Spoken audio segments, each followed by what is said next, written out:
Welcome back.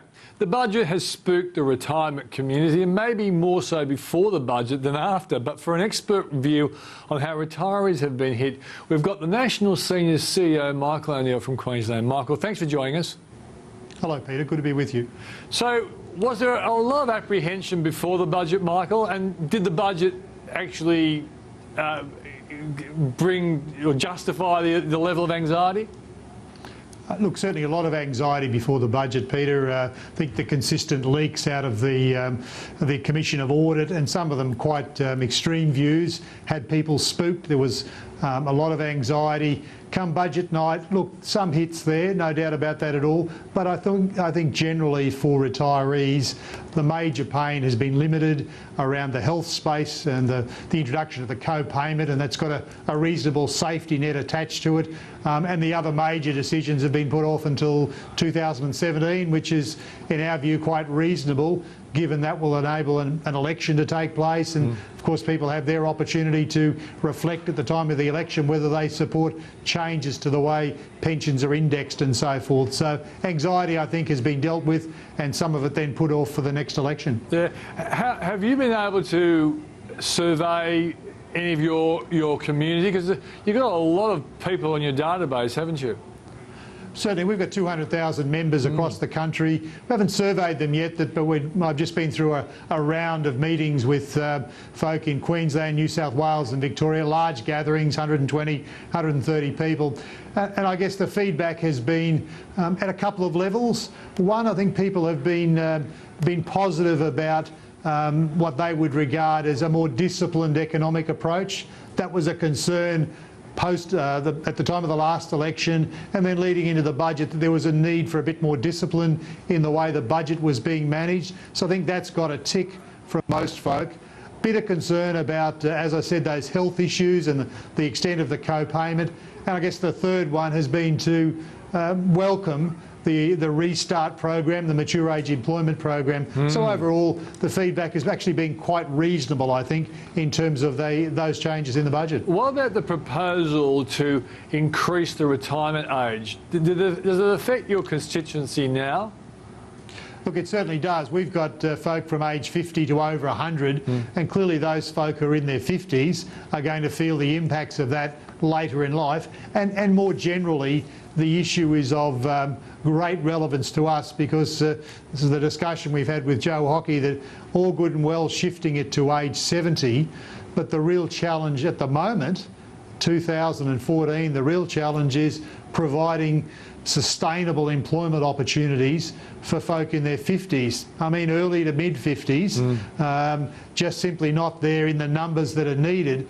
And in terms of productivity, as the government is, and we all indeed need to be focused on, it should be about engaging those folk in their late 40s, into their 50s, never mind worrying about 70. Let's get those jobs and that productivity working for folk here and now, and then let the future manage itself a bit more. Okay, the $10,000 reward for hiring someone unemployed and over 50, good idea? Look, a good idea, but in isolation won't make a major difference. I think the way I've described it, it needs to be a building block, and that's one building block that can help. But so too does the need to change community attitudes away from looking at the birth certificate rather than the resume. I think reskilling and ensuring people's skills remain current for the workplace opportunities that are there now and into the future. That's another building block.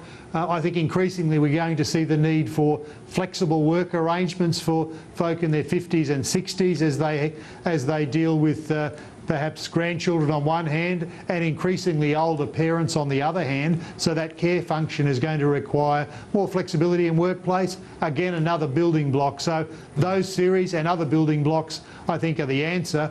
The grant money, the 10,000, yes, a useful one, but in isolation won't provide for major changes. As the CEO of National Seniors, do you get a bit annoyed when there's this complaint that too many retirees are accessing part pension, but they've still got maybe a house worth $3 million? Look, it's a difficult debate, Peter. I think folk do have houses and they've accumulated them for a whole range of reasons across their lifetime, and they remain very central to both their investment strategy and also broadly across society and its approach to housing. What particularly annoys me about the current debate has been the family home has been regarded very much as low-hanging fruit that people have sought to grab at. The welfare community, some of the think tanks have really focused in on that, very much in isolation. So part of our response has been to say, if you want to focus on the house, the family home, well, let's not just do that as the family home. Let's look at housing generally, including, for example, the taxation treatment of the family home earlier in life. So, as you're aware, the exemption from capital gains tax. Let's have a look at negative gearing in the housing space. Let's just not focus on older Australians at that time in their life when the house has been accumulated over a quite extended period and attack it and include it in the assets test. I think that's the kind of debate we need to have more broadly. Plus, all good and well talking about the family home, but how you actually draw down some income from that to live on is an issue that's not been dealt with at all, and that's much more complex than some of the simplistic responses we've heard today. Yeah, and it kind of ignores the fact that many people who might, by good fortune, be living in valuable homes because real estate values have gone up, they've often worked really hard. They paid 18% interest rates in the 80s, and they probably went without a lot of things that they would have enjoyed, like overseas holidays and new cars and things like that, to get this house, and now they want to be punished for actually doing that. Well, certainly you're right. A lot of folk, particularly in inner suburb areas of the major capitals, may well have purchased a property a long time ago. They've lived there, and the property values have increased. I think it's entirely legitimate that they should draw down the value of that in their own way and not be penalised for it. And that's where some of the debate, unfortunately, is headed, particularly for the welfare groups and some of the think tanks just see it as that low-hanging fruit that should be given up before there's an entitlement to some of the pension and other benefits that are available. Okay, just quickly, I know it's going to be a guess, but I know you understand your constituency pretty well.